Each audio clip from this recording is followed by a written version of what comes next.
Bonjour les Itata et soyez les bienvenus dans votre rendez-vous avec l'actualité. Écoutez ça, ce vendredi 2 juin, je vous propose de faire une balade poétique et créative au sein de Tropicatrium qui vous propose d'aller voir un très beau spectacle lié au slam.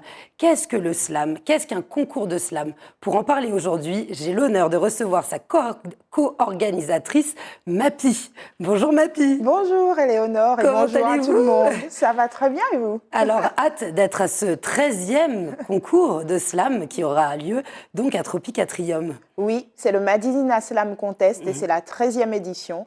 Donc c'est un tournoi où tous les poètes, paroleurs, diseurs, quelle que soit la façon dont ils s'appellent, en tout cas ceux qui ont des choses à dire et qui écrivent leurs propres textes, sont sur la scène et ils se surpassent, ils se dépassent, ils se défient pour devenir le champion de slam de l'année. Alors vous, c'est la 3e édition que vous co-organisez. Avez-vous vu dans le temps une évolution au niveau des thématiques, des personnes qui viennent ainsi que des personnes qui s'inscrivent?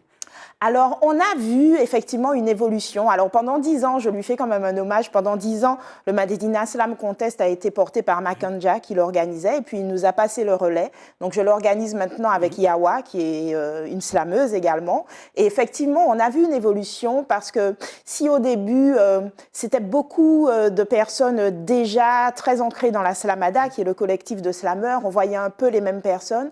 Mais depuis quelques années, on a souvent de nouvelles voix à l'occasion du tournoi et on a même eu l'occasion d'avoir des gens qui faisaient leur première scène slam à l'occasion du Madinina Slam Contest. Donc c'est vraiment ouvert à tous, même ceux qui n'ont pas l'habitude de fréquenter la scène slam en fait peuvent venir. Et le découvrir à ce moment-là. Exactement, et nous faire découvrir leur voix surtout. Alors avant qu'on aille vraiment dans les détails de l'organisation, est-ce que vous pourriez définir ce que c'est que le slam? Le slam, c'est de la poésie, c'est de la parole. Voilà, c'est de la poésie libre, où on a le droit de casser tous les codes de la poésie classique. Et on écrit son texte, et une fois qu'on le déclame, il devient slam. On ne peut pas dire un slam sur papier. Un slam, c'est un texte mis en voix. Il peut y avoir de la musique, ne pas avoir de musique, des rimes répétitives vraiment, ou alors une liberté totale. On peut dire, dans ce cas, qu'il y a autant de slam que de slameuses et de slameurs? Alors, effectivement, si on vient dans les scènes slam, on constatera qu'il y a énormément de styles différents. Souvent, les gens ont l'idée du slam de ce qu'on connaît dans le milieu commercial, comme Grand Corps Malade ou Abdel Malik. Mais finalement, notre scène martiniquaise est bien plus différente que ça. Et puis, on a des gens qui viennent un peu de partout. Donc, il y a effectivement autant de façons de slammer que de slameurs. Maintenant, alors, on voit sur les scènes slam des fois de l'accompagnement musical, mais il faut savoir qu'au tournoi, c'est interdit. Alors le principe pour les puristes du slam, et donc on utilise ce principe au tournoi de slam, c'est qu'on vient avec sa voix et son texte, et c'est tout. Aucun accessoire n'est autorisé, aucune musique. Alors c'est très épuré. C'est très épuré. Il y a 3 critères de notation, parce que si c'est un tournoi, ça veut dire qu'il y a des notations. Bien sûr. Et donc les 3 critères sont le texte, la présence scénique et la réaction du public. Donc, les personnes qui s'expriment sur scène sont jugées à partir de ces 3 critères. Alors, les personnes qui se sont inscrites ont une moyenne d'âge qui est de quoi? Est-ce que c'est plutôt jeune, c'est plutôt des seniors, des gens habitués, ou vous avez vraiment vu cette évolution? On a vraiment de toutes les générations et ça continue au fil des années. Il y a eu des années où on a eu des très jeunes.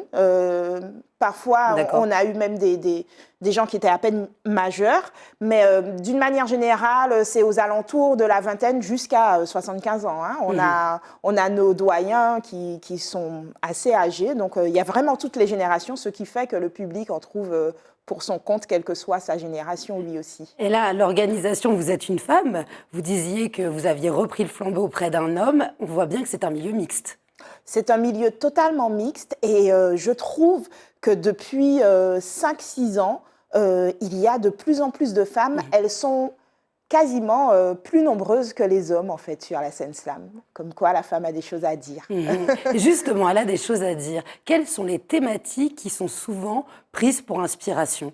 Alors souvent, on a des résonances par rapport à l'actualité, même si on a toujours des thématiques classiques comme l'amour, comme les relations humaines, etc.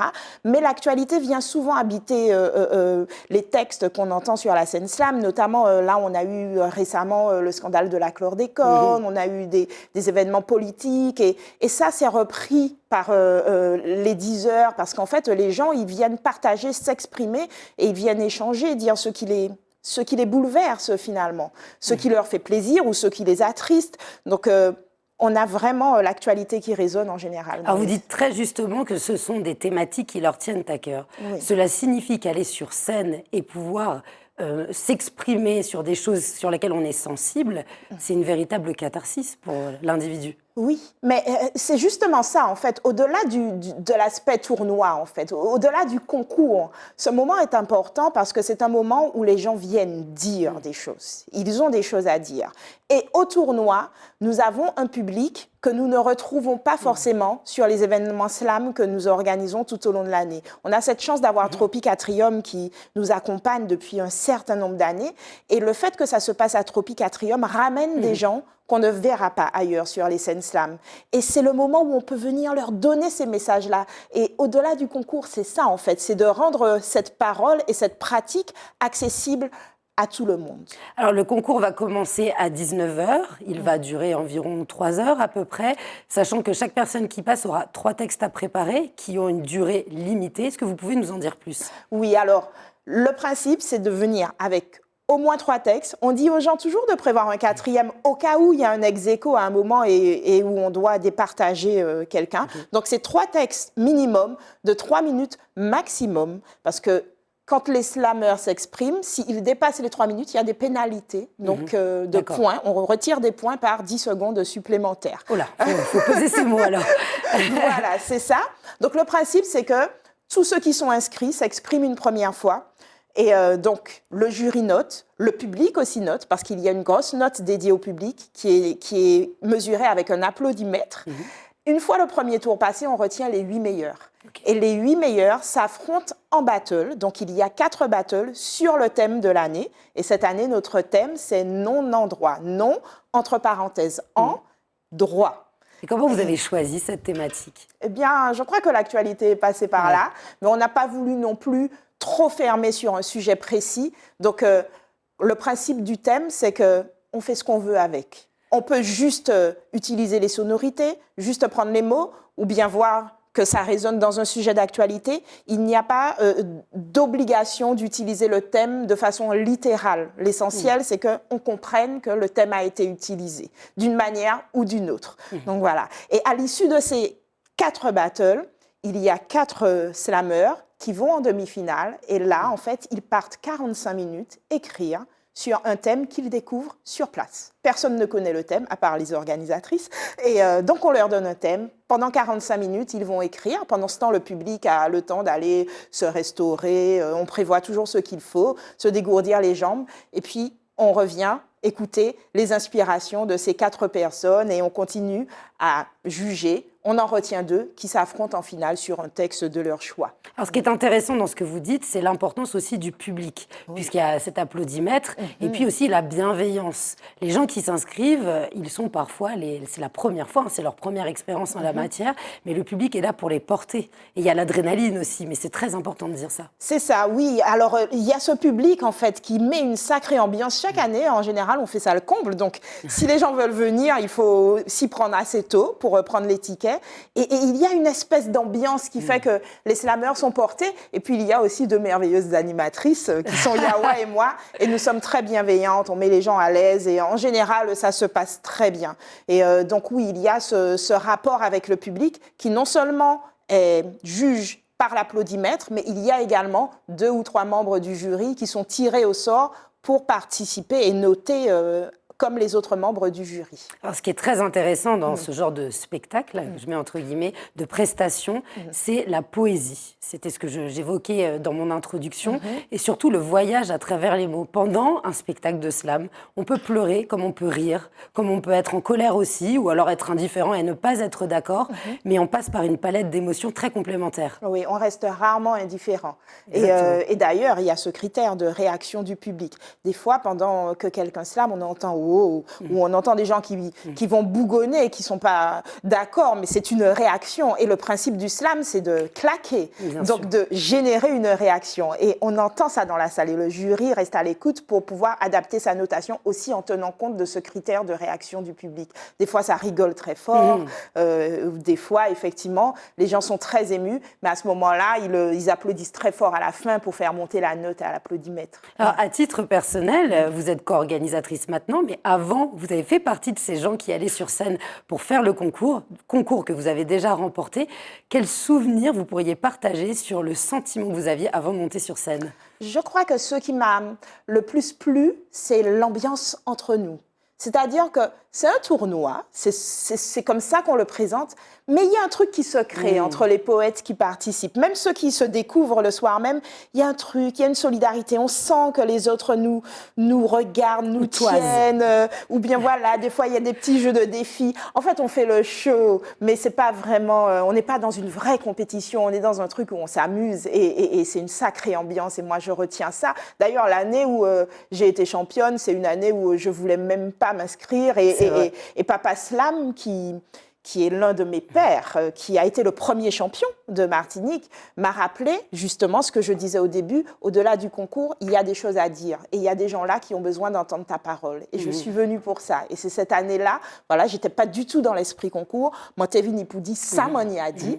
Et là, cette année-là, j'ai été championne. Et puis des choses à dire, que ça soit en créole et en français, avec des silences et aussi beaucoup de paroles. On peut vraiment varier et donner de la personnalité à son discours. Ah oui, et on peut chanter. J'ai dit que la musique n'est pas autorisée, mais la voix peut devenir musique. On a le droit de chanter, de rapper, de faire tout ce qu'on veut. Hein. On peut bouger, danser. Tout est autorisé dès que c'est la voix et le corps qui fonctionnent. Qu'est-ce que le slam vous a appris sur vous-même? Alors, je crois que ça m'a appris à être encore plus dans le partage. Moi, je suis une comédienne à la base. Hein, donc, cet échange avec le public, cet esprit de scène était déjà là, mais dans le slam, il y a quelque chose de plus intime, en fait, où on va vraiment donner ses tripes. Au théâtre, en général, ce sont les textes des autres. Et puis là, on livre ce qu'on a en nous-mêmes. Et de voir que ce qu'on a en nous-mêmes peut résonner chez des gens, on se sent vraiment utile dans cette société. J'imagine. Oui. Alors, un tel événement est possible grâce à des associations qui vont le porter, ainsi que des partenaires. Quels sont-ils?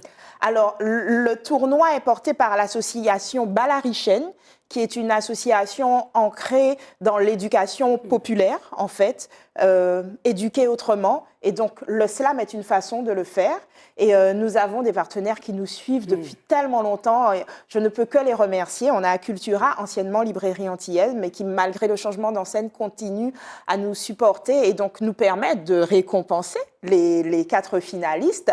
On a également l'association H2O qui nous suit également et qui participe aussi à la récompense. Ils nous donnent des lots pour cela. Voilà. Et puis évidemment, Tropicatrium. Hein, Tropicatrium, je ne dirais même pas que c'est un partenaire, ils sont co-organisateurs avec nous. Voilà. Alors, ils seront avec vous. On va rappeler l'horaire. C'est 19h là-bas. On peut acheter ses places en ligne sur le site internet en se déplaçant à l'avance ou par téléphone. C'est Tropicatrium. Hein, c'est la même logique que tous les spectacles que l'on présente. Oui. Pour ceux qui voudraient s'inscrire aussi pour aller sur scène, vous me disiez hors antenne qu'il y avait pour le moment le quota des slameurs et slameuses. Tout à fait. Peut-être que sur liste d'attente, c'est possible. Exactement. Alors, le Madinina Slam Contest, c'est un événement qui a du succès. Je le répète au public, chaque année, on renvoie du monde. On fait ça à comble en général. Donc, il vaut mieux prendre son ticket à l'avance. Effectivement, c'est possible sur Internet, par téléphone ou sur place. On peut venir le soir même, mais il faut venir suffisamment tôt pour trouver une place. Ça se passe à 19h, donc il faut venir un peu avant pour prendre son ticket. Effectivement, là, on a notre quota d'inscrits, mais on fait toujours une liste d'attente, on ne sait jamais. Quelqu'un peut avoir un souci, il peut y avoir un désistement, quelqu'un qui est malade. Donc, on a une petite liste d'attente, les gens peuvent se positionner dessus. À ce moment-là, on les appelle pour leur dire, bon, il y a une place qui s'est libérée, vous pouvez venir sur la scène. Dépêchez-vous d'écrire un texte, vous êtes les bienvenus. Il vaut mieux l'avoir déjà écrit. Oui, j'imagine. En tout cas, pour les places publiques, ça, c'est ouvert. Oui. Il y a toujours des places, il faut y aller, il faut profiter, il faut venir découvrir ou alors confirmer son goût pour le slam et pourquoi pas un jour s'inscrire pour le concours. C'est ça. Merci beaucoup, Mappy, d'avoir été parmi nous. Le temps passe très vite, malheureusement. J'espère vous revoir bientôt avec grand pour plaisir. Un prochain événement. Merci. Et puis surtout, amusez-vous bien vendredi. On a hâte de vous voir sur scène en co-organisatrice. Merci beaucoup. Au revoir. Merci beaucoup, les Itatas, de nous avoir suivis. J'espère que cela vous a donné envie de découvrir le slam ou de retourner à Tropicatrium. Je vous dis à très bientôt pour un prochain Écoutez ça.